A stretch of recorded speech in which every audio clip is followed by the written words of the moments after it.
अभी का आज का अपना टॉपिक है सर्जरी, 10 मिनट के अंदर कवर करना है इसको। देखो, investigation of choice for GERD endoscopy. Gold standard investigation of choice for GERD is 24-hour pH monitoring. Most common deficiency in bariatric surgery, most common deficiency iron absorption नहीं होगा क्योंकि acid नहीं है, ड्यूडेनम भी हम लोग काट के निकाल देते हैं। In pancreatic surgery pain is in epigastrium, radiates backward and relieve on bending forward.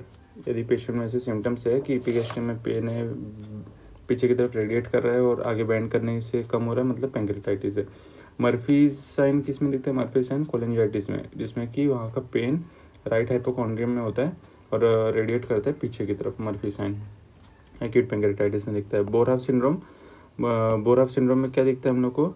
मैक्लेस्टाइड में क्या क्या होता है? रैचिंग, वॉमिटिंग जैसी फीलिंग होगी, है ना, वॉमिटिंग भी होगी, चेस्ट पेन होगा, इन सब क्यूटेनियस एम्फीसीमा होता है। और इसी में हमने को हामन चर्क साइन भी दिखता है, जिसमें कि कंटिन्यूस डायफ्राम दिखता है। फिर किलियन डेसेंस ज़ेंकस डाइवर्टिकुलम, है ना, उसमें अपना क्रिकोथायरॉयड एंड थायरोफेरिंजियस एंड थायरोफेरिंजियस मसल में गैप पड़ जाता है, तो उसकी वजह से होता है क्योंकि क्रिकोफेरिंगियस जो मसल है एंड थायरोफेरिंगियस दोनों अलग अलग नर्व से सप्लाई होती है। सो डायबिटिक पेशेंट में क्या हो जाता है? डिसकोऑर्डिनेशन हो जाता है नर्व का, तो ऊपर वाली मसल अलग काम करती है, नीचे वाली अलग काम करती है, तो इसके बीच में एक ट्रायंगल स्पेस बन जाता है ना, तो वहाँ से अपना ज़ेंकस डाइवर्टिकुलम में से बाहर की तरफ आ जाता है, तो किलियन जैसे। फिर इन्वेस्टिगेशन ऑफ चॉइस है कुछ GERD में एंडोस्कोपी इन्वेस्टिगेशन ऑफ चॉइस, यहाँ पे देखा ऊपर अभी। कैंसर में इन्वेस्टिगेशन ऑफ चॉइस, यदि GI का कैंसर हो गया तो उसमें एंडोस्कोपी बायोप्सी करना है, investigation of choice. Hiatal hernia में CT विथ ओरल कॉन्ट्रास्ट। फिर ज़ेंकस डाइवर्टिकुलम में barium swallow is investigation of choice. Achalasia cardia में मैनोमेट्री, प्रेशर नापना, it is a investigation of choice. Congenital hypertrophic pyloric stenosis में ultrasound है, CHPS में ultrasound है, याद रखने का, उसमें अपने को टारगेट साइन, डोनट साइन ये सब दिखेगा। नहीं, टारगेट साइन तो नहीं, कुछ और ही दिखता है शायद। हाँ, ट्रोजियोसाइन क्या है? It is a migratory thrombophlebitis seen in pancreatic cancer. Trousseau sign बोले तो migratory thrombophlebitis. Troisier sign, Troisier में क्या होता है?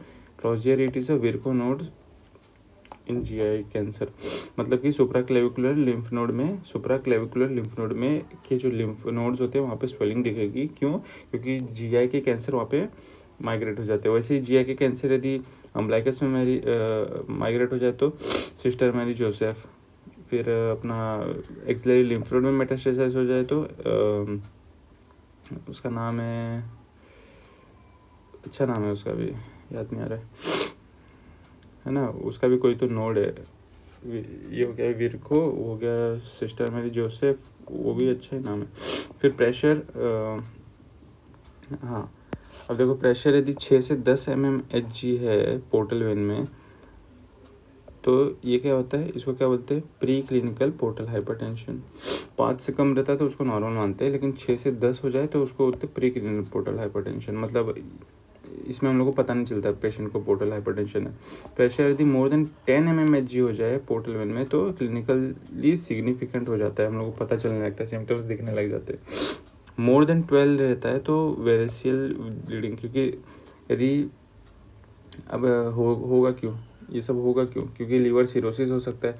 लीवर सिरोसिस में पोर्टल हाइपर, अब सीधी सी बात है, पोर्टल वेन से जब ब्लड जाता है लीवर में तो वहाँ से ड्रेन नहीं हो पाएगा अच्छे से, तो वहाँ पे टेंशन बढ़ेगा, तो और ऑसोफेगस का भी ड्रेनेज लीवर में होता है, तो ऑसोफेगस में हमें वेरिसेस देखने मिलेंगे। और यदि वही प्रेशर मोर देन 12 हो जाए तो वेरिसेल रप्चर भी होने का चांस रहता है। तो वेरिसेल रप्चर बेस्ट ट्रीटमेंट क्या होता है? बेंडिंग।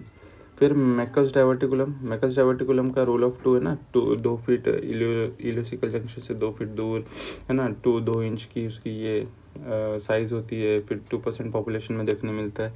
फिर एक्टोपिक गैस्ट्रिक म्यूकोसा, हाँ, इसमें सबसे पहले वो जो मैकस डाइवर्टिकुलम होता है उसके अंदर गैस्ट्रिक म्यूकोसा देखने मिलता है।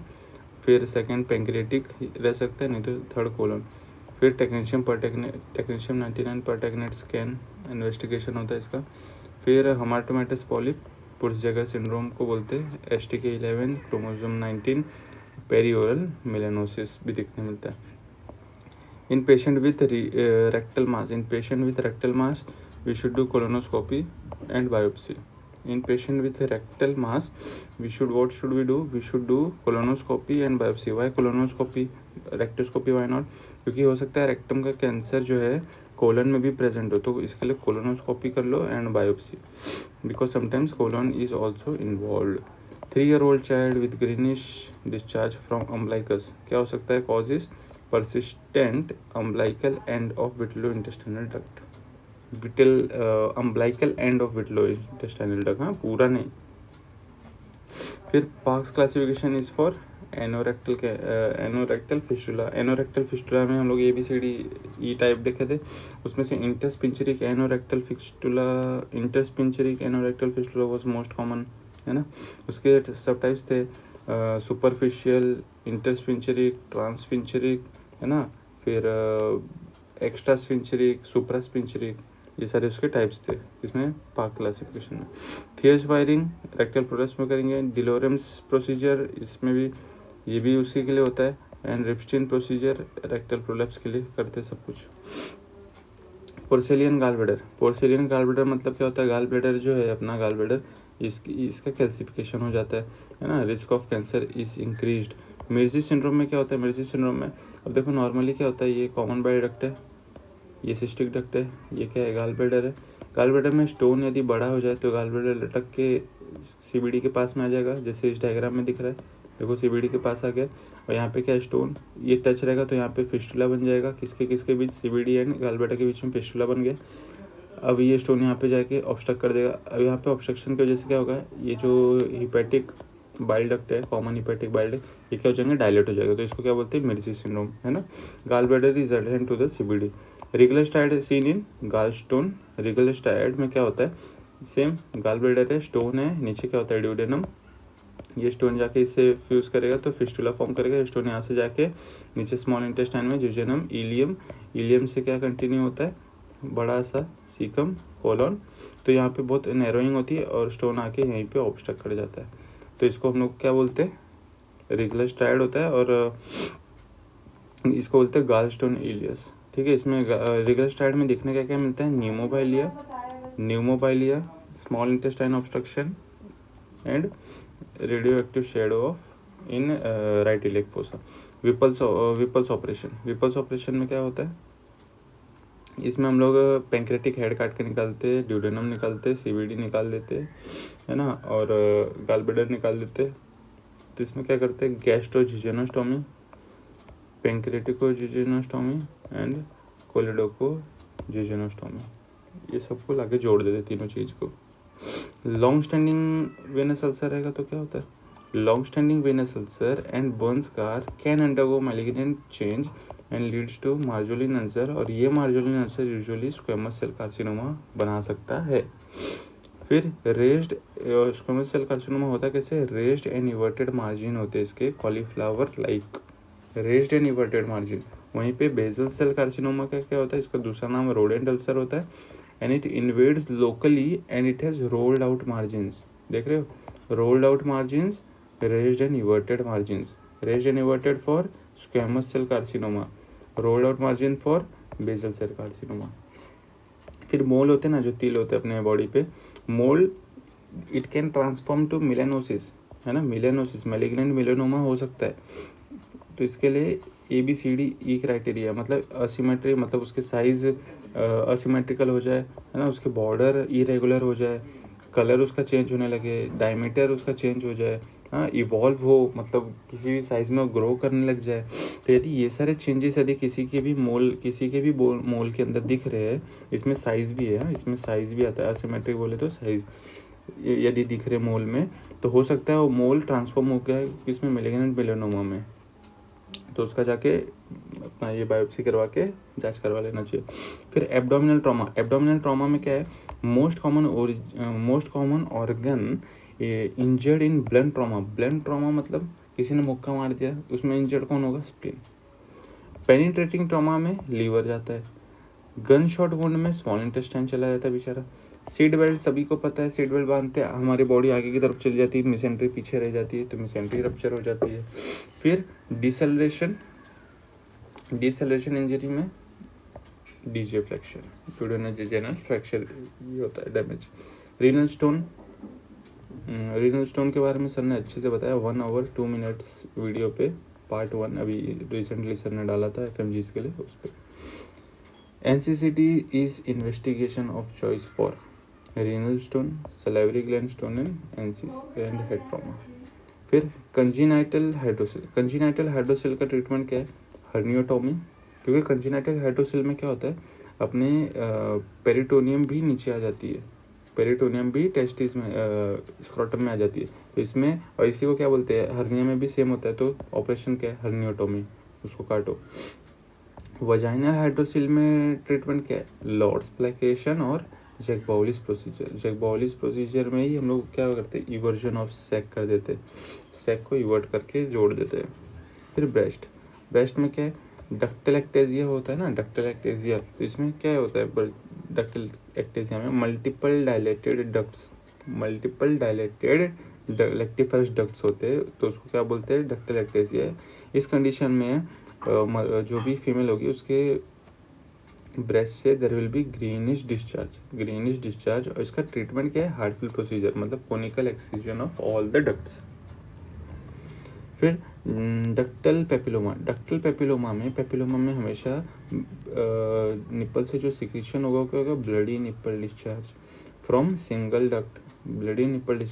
सिंगल डक्ट, एंड ट्रीटमेंट क्या है? माइक्रोडोकेक्टोमी, मतलब छोटा सा एक निकाल देना है डक्ट।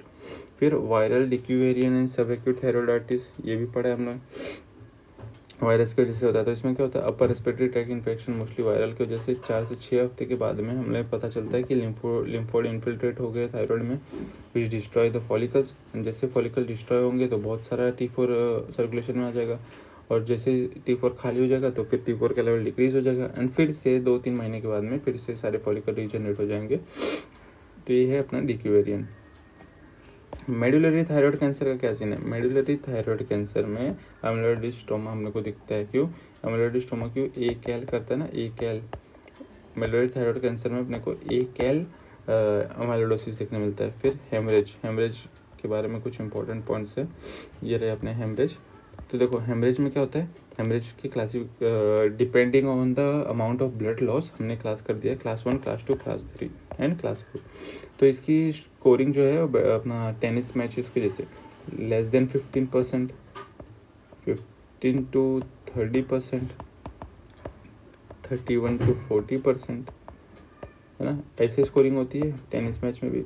तो यदि less than 15% of blood loss रहेगा तो क्लास 1, इसमें अपने को हार्ट रेट नॉर्मल दिखता है, कोई इफेक्ट नहीं दिखता। लेकिन वही 15 to 30% ब्लड लॉस होता है तो उसमें अपने को इंक्रीज हार्ट रेट देखने मिलता है पेशेंट में, it is a class 2 haemorrhage. यदि 31 से 40% of amount of blood is lost तो इसमें हार्ट रेट तो इंक्रीज रहता है, साथ में बीपी गिरता है, और इसको हम लोग बोलते हैं क्लास 3। इसका ट्रीटमेंट में कोलॉइड्स एंड क्रिस्टलॉइड्स दोनों दो। कोलॉइड्स दोगे तो वॉल्यूम बढ़ाएगा, क्रिस्टलॉइड दोगे तो ऑन्कोटिक प्रेशर बढ़ाएगा, थर्ड स्पेस फ्लूइड लॉस ये सबसे बचाएगा। फिर मोर देन 40% यदि हेमरेज हो चुका है, मोर देन 40% ब्लड लॉस हो चुका है तो क्या इसको हम लोग क्या बोलते हैं? क्लास 4। फिर निमोथोरेक्स है, निमोथोरेक्स सभी को पता है। इसमें क्या करना है? इमीडिएटली क्या करना है? इमरजेंसी मैनेजमेंट में अडल्ट के अंदर 5th इंटरकोस्टल स्पेस में मिड एक्सिलरी लाइन में हमें नीडल थायराइड थोरेकोसिंथेसिस करना है, नीडल थोरेकोसिंथेसिस बच्चों में 2nd इंटरकोस्टल स्पेस में इन चाइल्ड, ठीक है। फिर डेफिनेटिव मैनेजमेंट क्या है? डेफिनेटिव मैनेजमेंट ये तो इमरजेंसी मैनेजमेंट हो गया। डेफिनेटिव मैनेजमेंट क्या करोगे? Tube thoracocentesis done in triangle of safety. Triangle of safety कहाँ पे होता है? वही अपना एक्सिला के नीचे, उस इसका अपर बॉर्डर एक्सिला हो जाता है, anterior border pectoralis major, posterior border latissimus dorsi, inferior border होता है 5th इंटरकोस्टल स्पेस।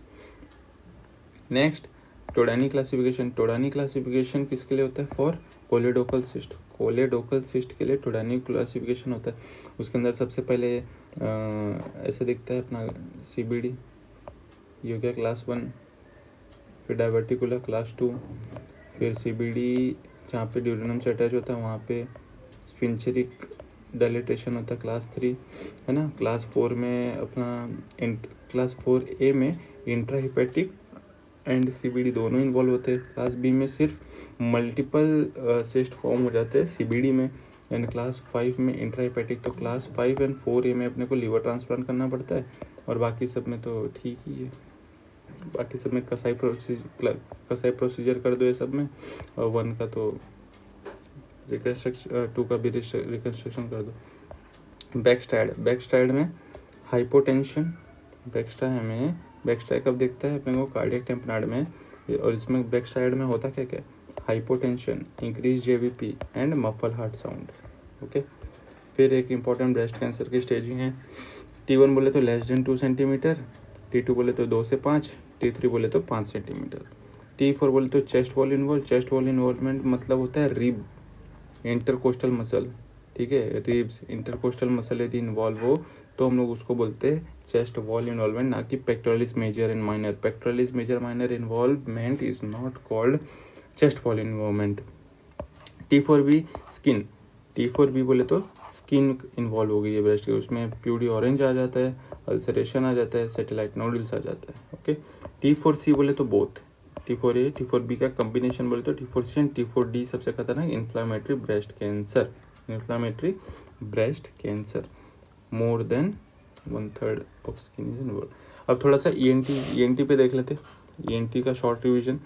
इंसिसोरा टर्मिनालिस कहाँ पे होता है? कान के सामने होता है, अपना ट्रेगस एंड जहाँ से पीना डेवलप होना स्टार्ट होता है सेकेंड हाथ से, वो दोनों के बीच में होता है। मतलब कि ये रहा, यहाँ पे ट्रेगस होता है, तो ये होता है इंसिसोरा टर्मिनालिस।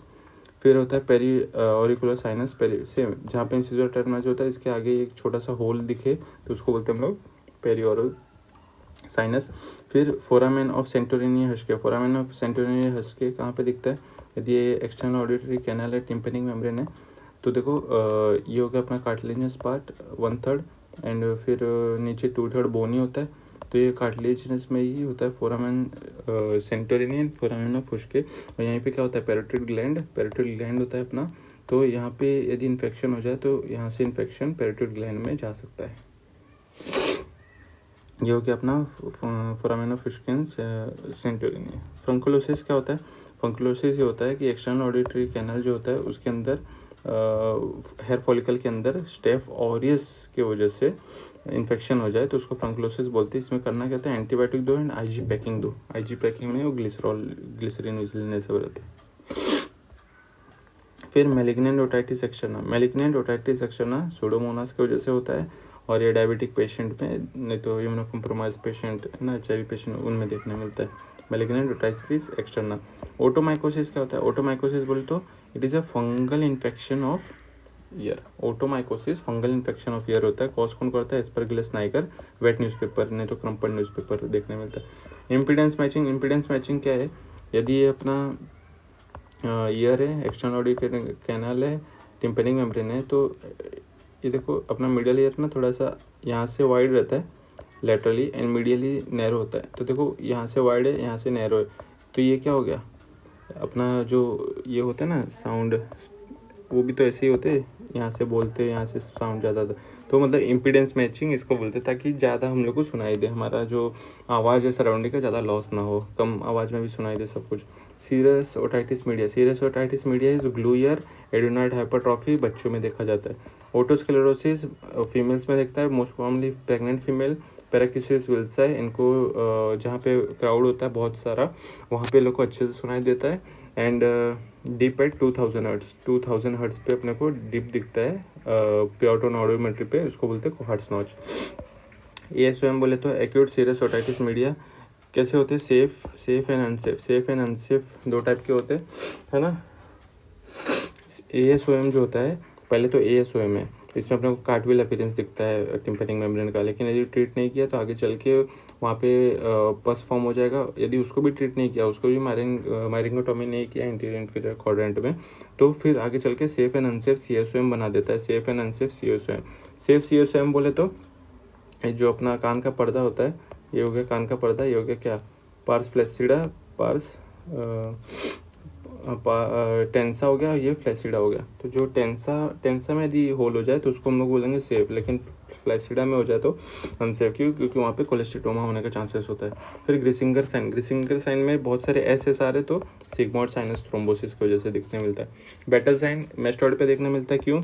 मेस्टोइडाइटिस पे मेस्टोइडाइटिस हो जाता है तो Battle sign. Macewen's triangle, it is a surgical landmark for mastoid, नहीं तो फिर लेटरल सेमीसर्कुलर कैनाल के लिए होता है। फिर ग्रैडनिको सिंड्रोम किसके लिए होता है? पेरिटोनाइटिस। ग्रैडनिको सिंड्रोम पेरिटोनाइटिस नहीं है, सॉरी, ग्रैडनिको सिंड्रोम होता है अपने को पेटोसाइटिस की वजह से, जिसमें कि 5th and 6th cranial nerve involve होती है। 5th क्रेनियल नर्व फेशियल को सप्लाई देती है, तो कुछ फेशियल सेंसेशन में एबनॉर्मलिटी आ जाएंगी। और 6th नर्व कौन सी होती है? अपनी एब्ड्यूसन आँख में, तो पेरीऑर्बिटल पेन दिखने हो सकता है, रेट्रोऑर्बिटल पेन दिखे। फिर स्ट्रायोवेस्कुलरिस से अपना एंडोलिम्फ प्रोड्यूस होता है ऑर्गन ऑफ बॉडी के पास में। एंड डक्टस रियूनियंस ये करता है, कनेक्ट करता है कॉक्लिया को यूट्रिकल्स के साथ में, यूट्रिकल एंसेकल के साथ में। फिर ये हो गया स्ट्रायोवेस्कुलरिस। फिर हाँ, अपने को benign positional BPPV, benign positional थोड़ी देर के लिए वर्टिगो, हाँ, बेनाइन पोजिशनल पार्शियल वर्टिगो, ऐसा कुछ तो है। उसके लिए इन्वेस्टिगेशन ऑफ चॉइस क्या है? Dix Hallpike manoeuvre. And treatment क्या है? एप्लिस। डिक्स हॉलपाइप क्या है? Dix Hallpike it is a 2 step, and Epley's manoeuvre it is a 5 step procedure. Epley's manoeuvre is treatment, Dix Hallpike is investigation. Dix Hallpike के photo में हमेशा 2 आदमी दिखेंगे। एप्लिस में पेशेंट खुद ही करता होगा 5 स्टेप। बेरा तो ऐसा दिखता है बैरा, उसमें से 5th जो ये होती है वेव सबसे इंपॉर्टेंट होती है, क्योंकि वो डेवलप होती है कहाँ से? वो डेवलप होती है अपनी लेटरल जेनिकुलेट बॉडी से। मीडियल जेनिकुलेट बॉडी से क्या होता है? मीडियल जेनिकुलेट बॉडी पे आता है अपना लेटरल जेनिकुलेट बॉडी पे जाता है अपना light reflex. Medial geniculate body पे आता है अपना ऑडिटरी। फिर ओटोकॉस्टिक इमिशन हम लोग करते हैं, ठीक है। ओटोकॉस्टिक इमिशन बच्चों में किया जाता है, ओटोकॉस्टिक इमिशन, ठीक है। डीप एट 4000 पे ऑटोनोड्रोमेट्री किया, 4000 पे डीप दिखा बड़ा सा, इसको क्या बोलते हैं? Boilers notch. 2000 पे डिप दिखेगा तो कोहॉर्ट्स नॉच, 4000 पे डिप दिखेगा तो बॉयलर्स नॉच। दिखता किसमें? नॉइस इंड्यूस हियरिंग लॉस में दिखने मिलता है। मेनिस डिजीज बोले तो मेनिस डिजीज बेसिकली क्या होता है? ज़्यादा अमाउंट में एंडोलिम्फ बनने लगता है। अब देखो ग्लाउकोमा में क्या होता है? ज़्यादा अमाउंट में क्या बनता है? एक्वस ह्यूमर बनता है। तो कान के ग्लाउकोमा को क्या बोलते हैं? Menace disease basically. इसमें क्या दिखता है अपने को? राइजिंग कर्व देखने मिलता है, मतलब कि ग्राफ बनाएंगे ना तो ऐसा राइजिंग कर्व देखने मिलता है ऑटोनोड्रोमेट्री पे। फिर टूलियोस फिनोमेना किस में दिखता है? मेनिस डिजीज में होता है क्या? इसमें वर्टिगो ऑन लाउड साउंड, किसी ने जोर से बोल दिया तो उसका चक्कर आने लगेगा, ये मेनिस डिजीज में। नोज ये हो गया अपना ईयर खत्म। नोज में है अपने टर्बिनेट मिएटस, हाँ, नोज में होता है टर्बिनेट, है ना, हड्डी को टर्बिनेट बोलते हैं। मिएटस, ठीक है। रिसेस भी ठीक है। कोंखा पीछे का पार्ट हो गया, sorry, concha is bone with mucus is turbinate, है ना। ये मिएटस तो होता ही है नाक में, रिसेस होते ही है, inferior middle upper and superior model recess. Choana posterior part of nasopharynx, posterior opening of nose is called choana. फिर MESF बोले तो सबसे पहले maxillary ethmoid sphenoid and frontal, ये सारे साइनस इस हिसाब से डेवलप होते हैं। Most develop at birth is ethmoid sinus. McGovern's technique कब करते हैं? जब अपने को पीछे कोहनल अट्रेजिया हो जाता है बच्चों में, तो उसमें हम लोग मैकगोवंस टेक्निक करते हैं, जिसमें कि अपन गुडल से एरवे डाल देते हैं, नहीं तो वाइट बोर्ड निप्पल डाल देते हैं बच्चे के मुंह में, और 1 साल के बाद में उसको ऑपरेट करते हैं। फिर कॉटल टेस्ट किसके लिए करते हैं? नेजल वॉल्व पेटेंसी के लिए, है ना। कॉटल टेस्ट हो गया। वॉल्शम फोर्सेप्स किसके लिए यूज़ करते हैं? वॉल्शम फोर्सेप्स यदि नेजल फ्रैक्चर हो जाए, नेजल बोन का फ्रैक्चर हो जाए तो वॉल्शम फोर्सेप्स। एंड यदि ये जाए डेक्रोसिस्टाइटिस हो जाए किसी को, है ना, डेक्रोसिस्टाइटिस हो जाए तो उसमें केरेसन DCR पंच यूज़ करते हैं। फिर बीटा 2 CSF राइनोरिया ये होता है। यदि CSF राइनोरिया किसी को हो रहा है तो उसमें हम लोग बीटा-2 माइक्रोग्लोबिन टेस्ट कर लेते हैं, बेस्ट टेस्ट होता है। एंड बेसल सेल कार्सिनोमा सभी को होता है। रोल्ड आउट मार्जिन्स, पीछे अपने सर्जरी में भी देखा, रोल्ड आउट मार्जिन्स है ना। इवर्टेड मार्जिन्स किस में होते हैं, स्क्वैमस सेल कार्सिनोमा में। ज़ैलोमेथाज़ोलिन क्या करता है, ज़ैलोमेथाज़ोलिन बहुत लोग तो अपना ये कर देता है, साइनोसाइटिस मेडिकामेंटोसा, ज़ैलोमेथाज़ोलिन। फिर राइनोस्क्लेरोमा क्या होता है, राइनोस्क्लेरोमा बोले तो हार्डनिंग ऑफ नोज। इसमें स्टेजेस कैसे होते हैं, एट्रोफी होगा, फिर ग्रैनुलोमा फॉर्म होगा, फिर फाइब्रोसिस। और इसमें सेल्स कौन से दिखते हैं, रसल्स एंड म्यूकुलिस, 2 सेल दिखने मिलते हैं, रसल्स एंड म्यूकुलिस सेल्स। फिर ओहेनग्रेन्स लाइन मतलब यदि ये पेशेंट का मुंह है ना, तो यहाँ पे क्या होगा, मैंडिबल होगा, और ये क्या है अपना यहाँ पे आँख होगी, तो यहाँ से एक लाइन बना दो यहाँ पे। यदि ट्यूमर इसके नीचे इस लाइन के मतलब गुड प्रोग्नोसिस, ट्यूमर इस ऊपर है लाइन के तो बैड प्रोग्नोसिस, ये बोलता है ओहेनग्रेन्स लाइन का यही मतलब है। फिर रिंगर्स ट्यूमर क्या है, रिंगर्स ट्यूमर में अपने को इवर्टेड पेपिला देखने मिलता है। फिर पॉट्स पफी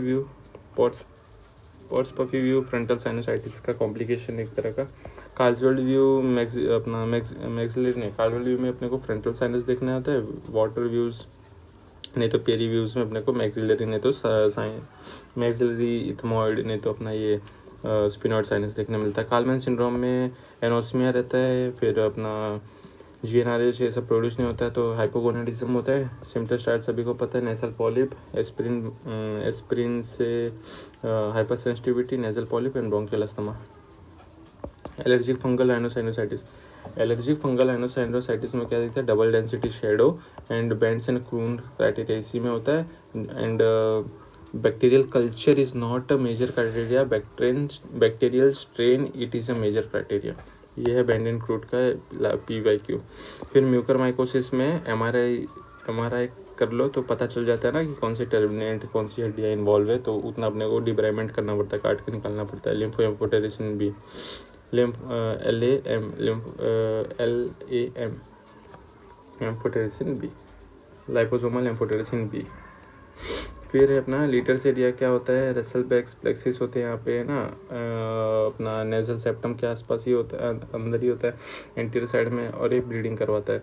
फिर मैलिग्नेंसी ऑफ पैरानेजल साइनस में क्या होता है, निकल से क्या होगा, स्क्वैमस सेल कार्सिनोमा। एंड जो हार्डवुड जो लकड़हारे कारपेंटर होते हैं उनमें एडिनोकार्सिनोमा देखने मिलेगा। निकल में स्क्वैमस सेल और अपना हार्डवुड लकड़हारे में एडिनोकार्सिनोमा देखने मिलता है। लैरिंग्स, अब आगे लैरिंग्स अपना नोज हो गया। लैरिंग्स में केराटोसिस लैरिंग्स मतलब वो जो सिगरेट पीते हैं उनके उसमें दिखने मिलता है। हाँ, इसमें अपने को CO2 एब्लेशन करना पड़ता है, म्यूकोजल एब्लेशन। फिर Reinke's space just below loose cellular connective tissue होता है अपना वोकल कॉर्ड्स के ही अंदर, तो वहाँ पे रैंकी स्पेस में फिर वो लूजनिंग हो जाते हैं, तो सेम इसमें भी CO2 वाला ही मैटर है। फिर वोकल नूडल्स ये टीचर्स में देखने मिलते हैं, नहीं तो सिंगर्स में देखने मिलते हैं जिनको दिन भर बोलना पड़ता है। एंटीरियर 1/3 पार्ट में बायलैटरल देखने मिलते हैं ना, एंटीरियर 1/3। इंक्यूबेशन ग्रेनुलोमा, जब हम लोग इंक्यूबेट करते हैं पेशेंट को, उसके बाद में यदि पेशेंट ने डेवलप किया कुछ वोकल कॉर्ड में तो उसको बोलेंगे इंक्यूबेशन ग्रेनुलोमा, और ये पोस्टीरियर 1/3 में देखने मिलता है, बायलैटरली होता है। फिर जुवेनाइल पेपिलोमा ऑफ लैरिंग्स है, इसके बारे में नहीं पता है। फिर लैरिंगोमैलेशिया सभी को पता है, ओमेगा शेप। सबग्लॉटिक स्टेनोसिस के लिए हम लोग कॉटन मायर क्लासिफिकेशन यूज़ करते हैं, एनेस्थेशिया में भी था ये सबग्लॉटिक स्टेनोसिस। मोंटगोमेरी स्केलेटन, हाँ तो देखो सबग्लॉटिक स्टेनोसिस यदि क्लास 3 क्लास 4 है तो रिकन्स्ट्रक्शन करो, नहीं तो मोंटगोमेरी स्केलेटन ट्रैकियल ट्यूब लगा दो। फिर एक्यूट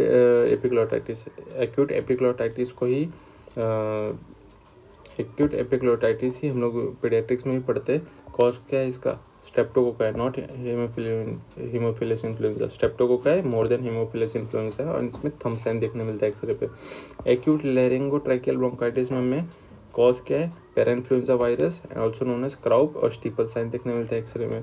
फिर लैरिंजियल कैंसर की स्टेजिंग क्या है, T1A T1B। T1A बोले तो 1 vocal cord, both vocal cord. T2 बोले तो वोकल कॉर्ड से बाहर की तरफ निकल चुका है और भी स्ट्रक्चर इन्वॉल्व कर दिया। T3 बोले तो फिक्सेट हो गया। T4 बोले तो मेटास्टेसाइज हो गया है सराउंडिंग में। फिर नर्व सप्लाई ऑफ लैरिंग्स क्या है, लैरिंग्स की nerve supply recurrent laryngeal nerve supplies all the muscles of the larynx except cricothyroid. Cricothyroid को सप्लाई कौन करता है, एक्सटर्नल सुपीरियर लैरिंजियल नर्व।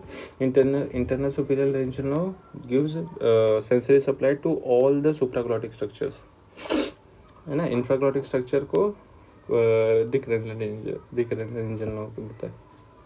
फिर टाइप्स ऑफ थायरोप्लास्टी, थायरोप्लास्टी के टाइप्स है 1 2 3 4, है ना।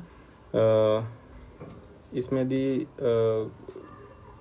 मेल विथ फीमेल साउंड के लिए type 3, female with mail sound के लिए टाइप 4 ऑपरेशन है, एंड एक में टाइटनिंग है, एक में लूजनिंग है, ऐसा ही कुछ है। यस, ये थोड़ा सा इंपॉर्टेंट है, इसको देखना है, इसको फिर से देख के जाए एग्जाम के लिए। हेमलिक्स मनूवर, हेमलिक्स मनूवर किसके लिए करते हैं, चोकिंग हो जाता है उसके लिए। फिर आ जाता है अपने सीधे फेरिंग्स में last topic, C1 C2 subluxation. हाँ, फेरिंग्स में ऑपरेशन करते समय C1 C2 का रोज पोजीशन में C1 C2 का ये हो सकता है ना, सबलक्सेशन हो सकता है, तो ग्रिसल सिंड्रोम होता है, इसको ग्रिसल सिंड्रोम बोलते हैं।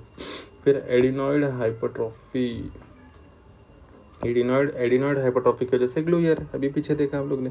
Nasopharyngeal carcinoma, NSOPC, nasopharyngeal carcinoma, nasal pharyngeal carcinoma cause कौन करता है, Epstein Barr virus, fossa of Rosenmuller में होता है। Most common presentation is metastasis to the lymph node, है ना, नेक लिम्फ नोड में मेटास्टेसिस होता है, तब पेशेंट आता है। अब एडल्ट्स में होता है टॉटर स्ट्राइड देखने मिलता है। टॉटर स्ट्राइड क्या होता है, नेजोफेरेंजियल कार्सिनोमा में एक होता है टॉटर स्ट्राइड, टॉटर स्ट्राइड होता है, इसमें होता क्या है, neuralgia, palatal palsy and conductive hearing loss, ये तीनों चीज़ देखने मिलता है। जुवेनाइल नेजोफेरेंजियल एंजियोफाइब्रोमा में होलन मिलर साइन देखने मिलता है, जिसमें कि अपना CT करवाते हैं तो मैक्सिला, एक साइड का मैक्सिला आगे की तरफ खसका हुआ रहता है, इसमें दिखता है जुवेनाइल नेजोफेरेंजियल एंजियोफाइब्रोमा में होलन मिलर साइन। ये कंफ्यूजिंग है थोड़ा सा, मतलब बहुत इतने छोटे से स्ट्रक्चर में इतनी सारी बीमारी है ना। फिर क्विंसी में क्या होता है, नो आउटर स्वेलिंग, क्विंसी में नो आउटर स्वेलिंग, है ना, अंदर की तरफ यूला शिफ्ट हो जाएगा, लेकिन बाहर अपने को सब नॉर्मल दिखेगा।